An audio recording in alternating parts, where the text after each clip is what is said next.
she really would.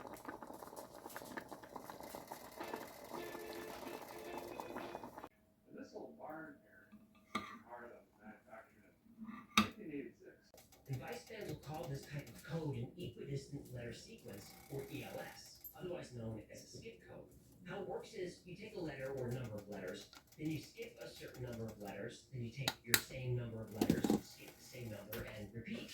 Rabbi Ben sure skipped 42 letters, but you could use any number. Then you link your letters together to form new words. In the 1940s, this was difficult to do manually, but later, using computers, finding skip codes would become incredibly easy.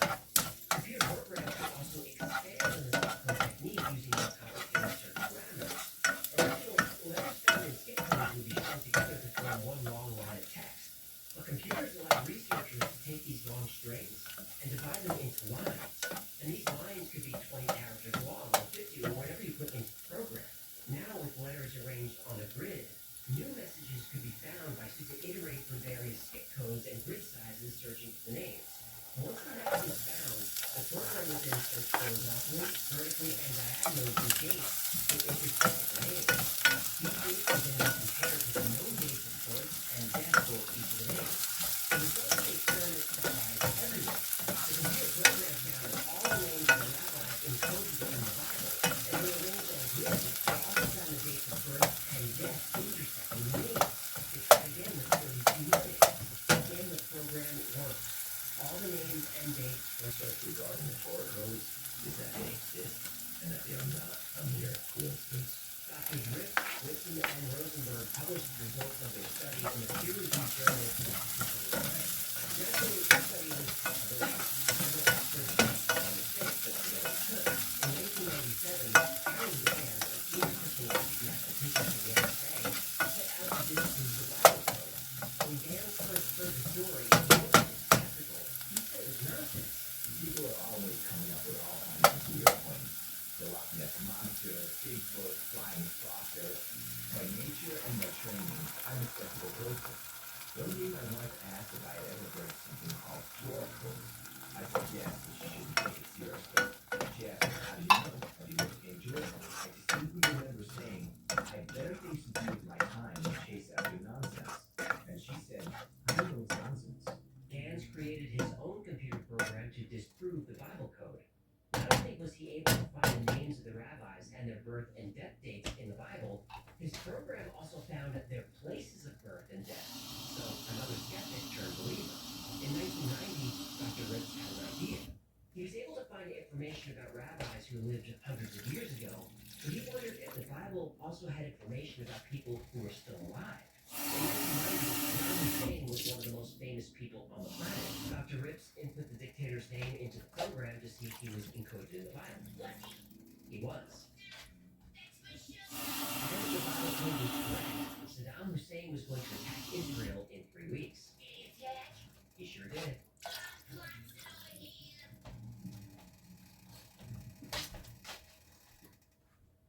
When you guys take care of your comprehensive testing, Great question. We sell electronics and we do it differently. That really works. that's amazing. And only in the Bible do you find that. When, for instance, by skipping an equal number of letters,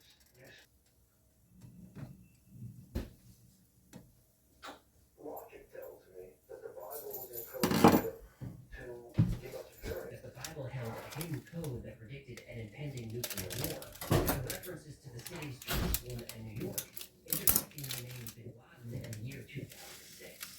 Johnson contacted the Israeli and United States governments, but they ignored his warnings.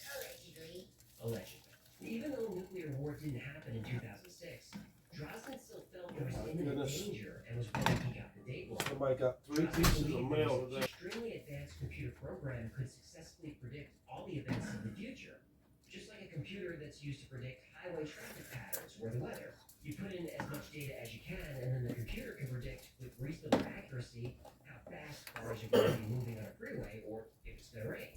If the aliens used computer programs that operated at a quantum level, they could predict any possible outcome. When the Jordanian government approved the excavation request, Drozdon brought in experts from all over the world, archaeologists, geologists, and researchers of all kinds were flown in. Finally, the obelisk would be discovered, and every code hidden within the Old Testament would be unlocked.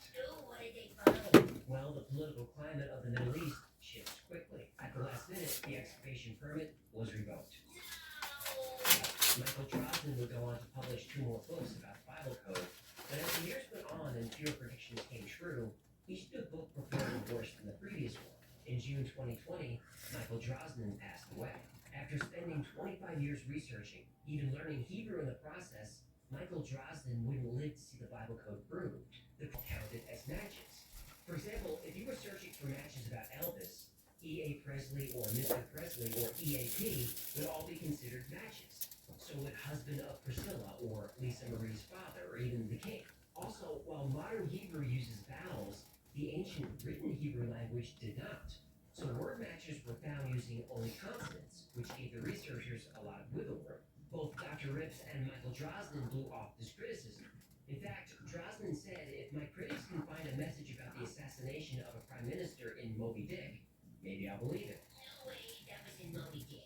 Oh, not only was the assassination of Yitzhak Rabin in Moby Dick, McKay showed that it was there multiple times, yet it was only found once in the Old Testament. McKay also showed that the discrepancy of a few characters.